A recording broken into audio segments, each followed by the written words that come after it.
శ్రోతలకు నమస్కారం. ఇప్పుడు వినబోయే కథ పేరు మనసెరిగిన మనిషి. శివాని గారు రచించారు. కథ విందాము. శైలజ, సాయంత్రం ఆఫీస్ నుండి తొందరగా వస్తా, రెడీగా ఉండు, షాపింగ్కి వెళ్దాం. బైకు తాళాలు తీసి బయలుదేరుతూ అన్నాడు శ్రీకాంత్. ఇప్పుడెందుకండి, అక్కడ ఏం కొనాలి? అన్యమనస్కంగా అందామే. ఏం కొంటాం, గోంగూర కొత్తిమీర అని పక్కపక్క నవ్వి, నీకోసం చీర అని అన్నాడు. ఇప్పుడెందుకండి చీర? పెళ్లిలో బోలెడన్ని చీరలు బహుమతిగా వచ్చాయి. అమ్మగారు పెట్టినవి, అత్తగారు కొన్నవి బోలెడు ఉన్నాయి. మళ్ళీ ఎందుకులేండి, ముక్తసరిగా అంది. అది వేరే సంగతి. పెళ్ళి జరిగాక నీ మొదటి పుట్టినరోజు కదా, నీకు బహుమతి ఇవ్వాలనుకుంటున్నా. ప్లీజ్ కాదనకు. అతని మాటలో ఆప్యాయత మూట కట్టుకొని ఉంది. ఆమె మరేం తర్కించలేదు. బైకు వెళ్ళిపోయిన చప్పుడు కూడా ఆమె వినలేదు. ఇంత అభిమానంగా చూసుకునే భర్తతో తను ఎందుకు చనువుగా ఉండలేకపోతుంది? తన ప్రవర్తన అతనిలో ఏమాత్రం అనుమానం, విముఖత, విసుగు కనిపించకపోవటం ఏమిటి? అతని ఆదరణను తనెందుకు దూరం చేసుకుంటుంది? ఈ ఆలోచనలు ఆమె మనసుని అతలాకుతలం చేస్తున్నాయి. తన గతమే తనకి శత్రువా? దీనికి పరిష్కారం ఏమిటి అనే ఆలోచనలతో ఆమె మస్తిష్కం వేడెక్కిపోయింది. శైలజ, రాంబాబు ఒకే కాలేజీలో చదువుకునేవారు. చదువులో తనకి తెలియని విషయాలు ఏమైనా రాంబాబుని అడిగి తెలుసుకునేది.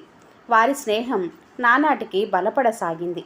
తండ్రికి తాను ఒక్కతే కూతురు.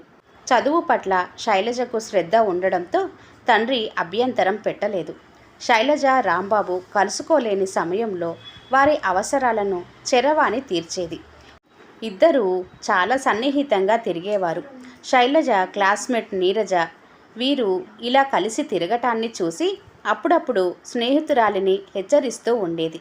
నేను హద్దులు దాటను లేవే, పరీక్షలు అయిపోయాక రాంబాబు ఉద్దేశం ఏంటో కనుక్కుంటాను. మా ఇంట్లో కూడా నాకు పెళ్లి చెయ్యాలని తొందరపడుతున్నారు.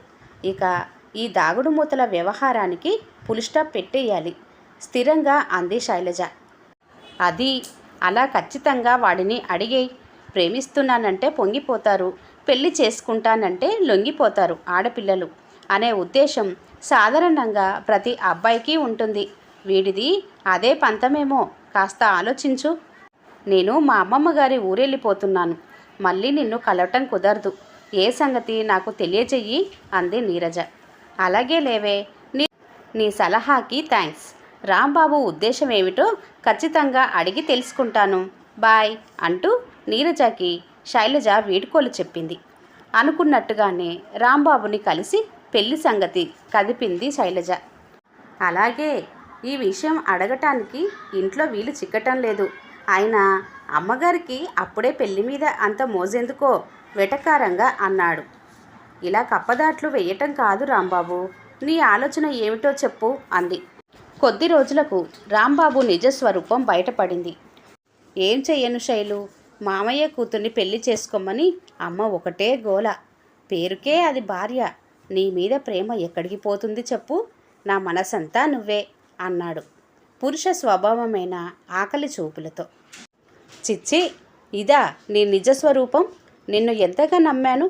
ఇంకా నయం, నేను హద్దులు మీరి నీతో ప్రవర్తించలేదు. మరెప్పుడు నీ ముఖం నాకు చూపించకు అంటూ చివాలున లేచింది. నువ్వు చీ అన్నా చా అన్నా పర్వాలేదు డియర్, చరవాణిలో మన భాగోతం అంతా పదిలంగా ఉందమ్మా. అది నాకు మంచి కాలక్షేపం. వెకిలిగా నవ్వాడు. ఆ నవ్వు ఆమెకు జుగుస్ప కలిగించింది. కాలం ఎవరి కోసం ఆగదు. రాంబాబు వల్ల మానసికంగా ఆమె కుంగిపోయింది. స్వభావం తెలుసుకోకుండా తొందరపాటుగా అతనితో స్నేహం చేసినందుకు తనను తానే నిందించుకుంది. ఆ ప్రేమ అతను ఆమెను తిరస్కరించినప్పుడే చచ్చిపోయింది. కానీ అతను చేసిన గాయం ఇంకా మానలేదు. శైలజ అదృష్టం బాగుండి ఓ పెళ్లిళ్ళ పేరయ్య ద్వారా సంపన్నుడు, మంచి ఉద్యోగస్తుడు అయిన శ్రీకాంత్తో పెళ్లి సంబంధం కుదిరింది. తండ్రి మాటకు ఎదురు చెప్పక వెంటనే పెళ్లికి ఒప్పుకుంది. శ్రీకాంత్ను వివాహం చేసుకున్నాక తన మనసులో రాంబాబు జ్ఞాపకాలను తుడిచివేయగలిగింది. రాంబాబుతో స్నేహం వల్ల తన మనసు అపవిత్రం అయిపోయినా తనువు మాత్రం పవిత్రమే. భర్త నీడలో, అతని లాలనలో ఆమె జీవితం ప్రశాంతమే. కానీ రాంబాబు చేసిన ద్రోహం నుండి ఇంకా తేరుకోలేకపోతుంది. శ్రీకాంత్ ఎంత ప్రేమగా చూసినా అతనికి దగ్గర కాలేకపోతుంది. ఎందుకు ఇంత మంచి మనసున్న మనిషికి ఎందుకు దగ్గర కాలేకపోతున్నాను, మనసు విప్పి ఎందుకు మాట్లాడలేకపోతున్నానన్న ఆవేదన నిత్యం ఆమె మనసును వేధించసాగింది. దీంతో ఆమె నిలకడగా ఏ పని చెయ్యలేకపోతుంది. అగ్నికి ఆజ్యం పోసినట్టు ఈ మధ్య రాంబాబు తరచూ ఫోన్ చేసి ఆమెను వేధించసాగాడు. రకరకాల ఆలోచనలతో కొట్టుమిట్టాడుతుండగా సెల్ ఫోన్ రింగ్ అయింది. అదిరే గుండెలతో ఫోన్ అందుకుంది. హాయ్, నెక్స్ట్ వీక్ నీ బర్త్డే డియర్, రాంబాబు గొంతు. అయితే ఏంటి, ఆందోళనగా అందామే. అయితే ఏంటని మెల్లగా అడుగుతున్నావా, నాకేం గిఫ్ట్ ఇవ్వవా అన్నాడు అల్లరిగా. షటప్, గిఫ్ట్ ఇవ్వడానికి నువ్వేమవుతావు నాకు? ఆమె అదరాలు వణుకుతున్నాయి. అదేంటి బుజ్జి అలాగంటావు? ఒకనాటి ప్రియుణ్ణి నువ్వు కనికరిస్తే నీ చి నోర్మి, పెళ్ళైన ఆడదానితో మాట్లాడే తీరు ఇదేనా? నీకు అసలు బుద్ధుందా అందామే. నే చెప్పింది విని అలా ఫాలో అయ్యావనుకో, అప్పుడు బుద్ధొస్తుంది. అసలు నీతో నాకు మాటలేంటి? ఫోన్ కట్ చెయ్యకు. నీ పుట్టినరోజు గిఫ్ట్గా నా చరవాణిని మీ ఆయనకు పంపుతా. మన చరిత్ర అంతా అందులో దాచుకుంది బుజ్జిముండ. ఎంచక్కా ఎంజాయ్ చేస్తారు మీ శ్రీవారు. హెచ్చరిస్తున్నట్లు ఉన్నాయి రాంబాబు మాటలు. ఆ మాటలకి ఆమె చిగురుటాకులా వణికిపోయింది. ప్లీజ్ రాంబాబు, నన్నెందుకు ఇలా వేధిస్తావు? నీకేం అపకారం చేశాను? అపకారం కాదు కానీ నాకో ఉపకారం చెయ్యి. ఏం కావాలి? డబ్బా? ఎంత కావాలి? డబ్బెందుకమ్మా, నాకు నువ్వు కావాలి. స్నేహం చేసినన్నాళ్ళు దూరం నుండి నన్నూరించావు. కనీసం నీ శరీరాన్ని తాకనివ్వలేదు. ఇప్పుడు ఎలాగూ నీకు లైసెన్స్ ఉందిగా, నాతో ఒక రాత్రి గడుపు అంతే. ఈ సెల్ ఫోన్ను, అదే మన చరిత్ర తెలిసిన చరవాణిని నీకిచ్చేస్తాను. నీ జోలికి మళ్ళీ రాను. నీ మీద మోజు తీరిపోతుంది అంటూ వికటట్టహాసం చేశాడు. ఛీ నీచుడా, ఆడదాని శీలం నీకంత చవగ్గా ఉందిరా యూ స్కౌండ్రల్. నువ్వు రమ్మనగానే రావటానికి నీ పెంపుడు కుక్క పిల్లను కాదురా. నువ్వసలు మనిషివేనా? ఏం చేసుకుంటావో చేసుకో. ఫోన్ కట్ చేసింది. శైలజ మనసు కుతకుతలాడిపోతుంది. ఈ రొంపిలో నుండి ఎలా బయటపడటం? భగవాన్, నాకు తోవ చూపించు అంటూ రెండు చేతులతో కనతలు నొక్కుంది. తల పగిలిపోయే ఆలోచనలు. సాయంత్రం షాపింగు వెళ్దామని భర్త ఉదయమే చెప్పాడు. ఏం చెయ్యటానికి ఆమె మనసు నిలకడగా లేదు. ఆలోచిస్తూ అలాగే సోఫాలో వాలిపోయింది భోజనం చెయ్యకుండానే. కాసేపటికే ఆమె కళ్ళు మూతపడ్డాయి. కాలింగ్ బెల్ అదే పనిగా మోగడంతో ఉలిక్కిపడి లేచింది శైలజ. వాచి చూసుకుంది. శ్రీకాంత్ అప్పుడే రాడు. రాంబాబు గాని దిగబడ్డా? అదిరే గుండెలతో తలుపు తెరిచింది. ఎదురుగా చిన్ననాటి స్నేహితురాలు నీరజ. నీరు అంటూ గట్టిగా వాటేసుకుంది శైలజ. ఆమె కళ్ళు వర్షిస్తున్నాయి. నీరజను చూసి ఆమె మనసు సేద తీరింది. ఏంటే, గుమ్మంలోనే నిలబెట్టేస్తావా అంది నీరజ. అంతలోనే ఆందోళనగా ఉన్న ఆమె ముఖం చూసి, ఏమే శైలు, ఒంట్లో బాలేదా? కళ్ళు వాచి ముఖం పీక్కుపోయింది అంది. అంతా చెబుతా, నీ రాక నాకు ఎంతో ఓదార్పునిచ్చింది. పద గదిలో మాట్లాడుకుందాం అంటూ నీరజని బెడ్రూమ్లోకి తీసుకెళ్ళింది శైలజ. మీ ఆయన నిన్ను సరిగ్గా చూసుకోవటం లేదా? ఆరా తీసింది నీరజ. అబ్బే, అలాంటి సమస్యలేం లేవే. అలాంటి భర్త దొరకటం నిజంగా నా అదృష్టం. మరైతే నీకొచ్చిన సమస్య ఏంటి? రాంబాబుకి తనకి జరిగిన విషయం అంతా చెప్పి నాకేం దిక్కు తోచటం లేదే. ఆయన ప్రేమకి నేను అర్హురాలిని కాను.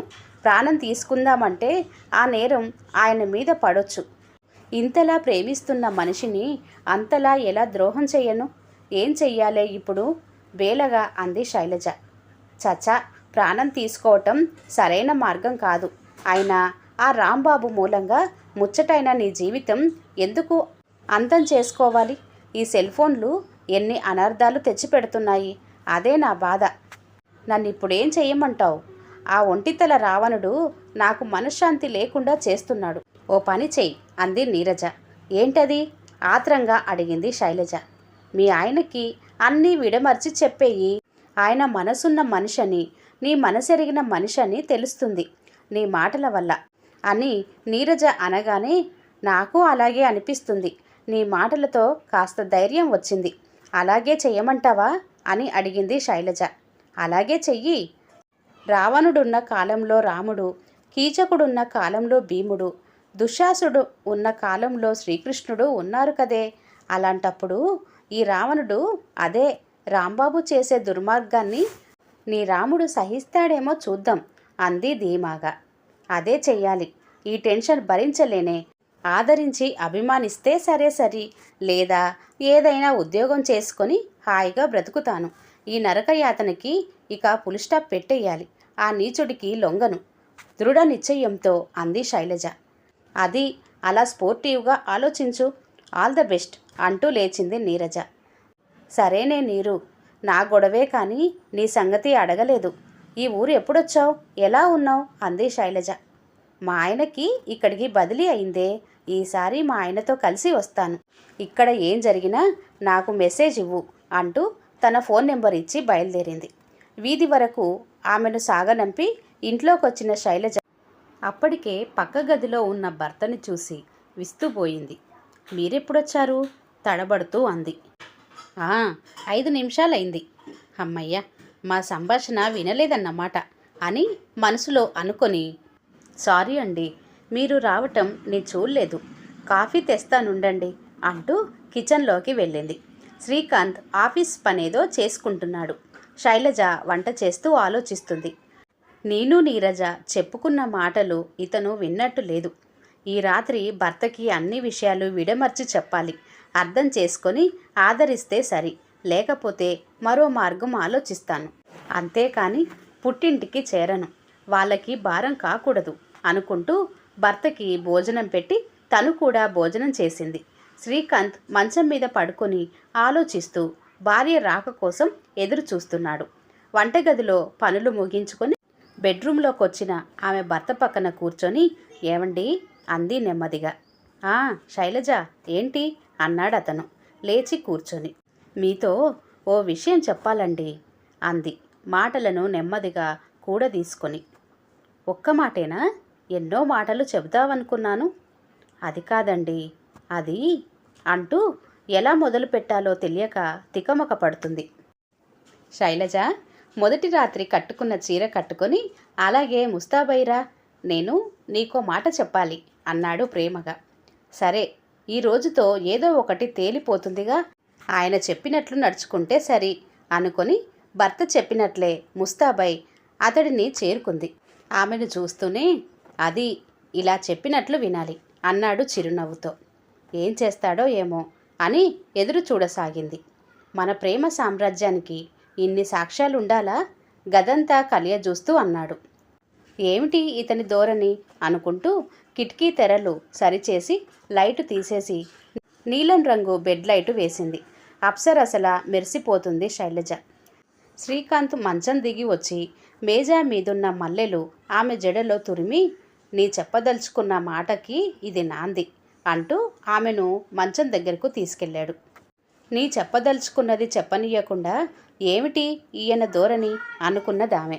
మంచం మీద ఆమె పక్కనే కూర్చొని, రావణుడున్న కాలంలో రాముడు, దుశ్శాసనుడు ఉన్న కాలంలో కృష్ణుడు ఉన్నారు కదా. అంతటి మహానుభావుడిని కాకపోయినా నేను మనసున్న మనిషిని, సాటి మనిషి స్వభావం తెలుసుకోదగిన సామాన్య మానవుణ్ణి, నీ మనసెరిగిన మనిషిని అంటూ ఆమెను గుండెలకు హత్తుకున్నాడు. ఏమండి, మీరు నిజంగా? ఆమెకు నోట మాటలు పెగల్లేదు. వద్దు శైలు, అంతంత పెద్ద మాటలు వద్దు. నమ్మకం అనే పునాదులపైనే దాంపత్యం అనే సౌధం నిలుస్తుంది. మన మధ్య ఉండవలసింది ఆప్యాయత, అనురాగం మాత్రమే. ఇంకేమైనా ఉన్నాయా నువ్వు చెప్పడానికి అంటూ ఆమె చుబుకం పట్టుకొని కళ్ళల్లోకి చూస్తూ అడిగాడు. వెంటనే ఆమె లతల అతన్ని పెనవేసుకుపోయింది. ఇద్దరి మధ్య గాలి దూరనంత బిగి. వీరి ఏకాంతానికి భంగం రాకూడదని కిటికీలోంచి తొంగి చూస్తున్న చందమామ మబ్బుల్లోకి దూరిపోయాడు. ఈ కథ ఇంతటితో సమాప్తమండి. కథ కనుక నచ్చినట్లయితే లైక్ చేయండి, షేర్ చేయండి. అలాగే మరిన్ని మంచి వీడియోల కోసం ఛానల్ని సబ్స్క్రైబ్ చేసుకోండి. మరొక మంచి కథతో మళ్ళీ కలుద్దాం. అంతవరకు సెలవు. నమస్తే. ధన్యవాదములు.